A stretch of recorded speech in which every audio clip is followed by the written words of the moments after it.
بما اني عكسك ما نعملش كيفك، انا ما ننتقدش انديريكتومون، انا ديريكت طول نتكلم، ما نستعرفش بالافكار الاوريجينال. انا عكسك باش نسرق كونسيبت من شان اخرى. لا ما كنتش نفدلك باش نسرق كونسيبت من شان اخرى، والكونسيبت اللي باش نسرقه هو نتاع سينما سينز. اللي ما يعرفوش الكونسيبت سهل، في سينما سينز يشدوا فيلم يسميو كل حاجه خايبه فيه، وكل ما يسميو حاجه تزيد في السين كاونتر الفوق، في الاخر يعطيو حكم على الفيلم. لكن مش باش نعمل على الافلام، باش نعمل على دي فينومين في مجتمعنا التونسي. بما اني انسان بخيل لا مش باش يكون فما سوتيتر. نبداو. مرحبا بيك في تونس، والعباد ما تتذكر اللي رمضان قرب كامل الاشهارات. بالحديث على الاشهارات زادا تو نجيوهم بعد. رمضان عنده توسع في العام كيما نهار الجمعة في الأسبوع، ما يشربوش ما يكحلوش ما يكفروش ما يسبوش ما يعملوا حتى محرمات أخرى فيه، باقي شهور ميسالش. في رمضان التونس الكل يوليو يحاسبوك على أعمالك الدينية.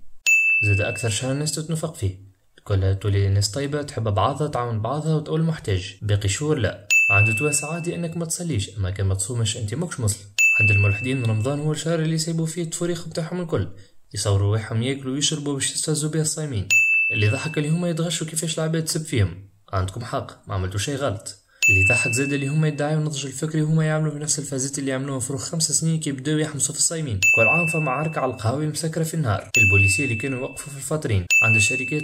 رمضان الشهر والاسم اللي يسوقوا فيه منتجاتهم جديدة. الاستهلاك عند التوانسة يولي دوبل في رمضان، الزلابي والمخارق. اللي ما كانش يخرج للقهوة اللي يخرج في رمضان. مستحيل تلقى بلاصة في أي قهوة ولا صالون دو تي بين 9 ونص الليل. اللي تلقاهم غادي هيكم جو من 8. أغلب العباد ما يعرفوا من رمضان كذا التلفزة. التلفزة التونسية في رمضان باش تسمع بدي برودوي ودي سيرفيس ما عمرك ما سمعت بهم في حياتك من الاشهارات. حتى اللي ما كانش يعمل اشهار يولي يعمل اشهار في رمضان، الشهر الوحيد التونسي اللي تتفرج فيه على التلفزة. بخلاف اخبار 8 عندي ما نقولك وشوف لي حل اللي ديما يتعاود كل عام. المسلسلات التونسية في رمضان عندنا زوز انواع من المسلسلات في تونس، يا كوميدي يا دراما. الكل يتعدوا في رمضان، العباد اللي تسب في مسلسلات رمضان، العباد اللي تسب في اللي يسبوا في مسلسلات رمضان.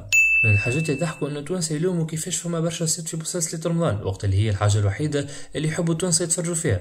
خلينا نكونوا صريحين، كانت تحية فساد التوانسه مش باش يتفرجوا في المسلسلات. سامي الفاري كيحط في اخر برنامج فكره سامي الفاري كيف ما نحط انا فكره كريم عمار في اخر فيديو. توانسه مغرومين برنامج بتاع قمار يتعدى في رمضان يقمروا فيه لاباس في رمضان، يعديوا عندي ما نقولك في رمضان. كل قناه تعمل كاميرا خفيه، الوحيده اللي ضحك اللي يظهر فيها وسيم ميغالو. لكن كيف الخمسه حلقات الاولين ما نعرفش هذه السيزون قداه، لكن مازالوا يعملوا في سيبتي العزيزه ومازال عباد تتبع فيه. الوطنيه 2 انا بعد نسمع القنوات اللي ما تسمعش بهم. نحب نحي الذنب على خاطر بوليس، اما كونوا سيري تحفونا من تتعدى كان في رمضان يخليني نزيد ذنب اخر. اولاد مفيده شنو رمضان كان ما نحكيوش على السوشيال ميديا. الفيسبوك التونسي في رمضان باش نعطي 100 ذنب للنكت الماسطه اللي تعديو في كل رمضان في الفيسبوك، و50 ذنب للنكت الجديده والعباد اللي تبارتاجي فيها، العباد اللي تاقيوك في الصور ولا استاتويات رمضانك مبروك، العباد اللي تتشكى من الحاجات اللي ما تعجبش في التوانسه في رمضان. تقريبا هناك اش قاعد نعمل انا تو، اما على الاقل حاسس بذنبي. العباد اللي تتشكى من اللي يتشكيو من الحاجات اللي ما تعجبهمش في التوانسه في رمضان. وزاد رمضان شهر العباد نجم تخرج فيها السكسيزم اللي فيه على الفيسبوك في اطار الفدلكه. العباد اللي تبارتاجي تصور ماكله وزعما تستفز في الصايمين الاخرين، العباد اللي تحكي على برامج تلفزه في الفيسبوك. اذا كان باش نقعد نسمي في الحاجات الخايبه الكل موجوده في الفيسبوك في رمضان، تحب لي فيديو اخر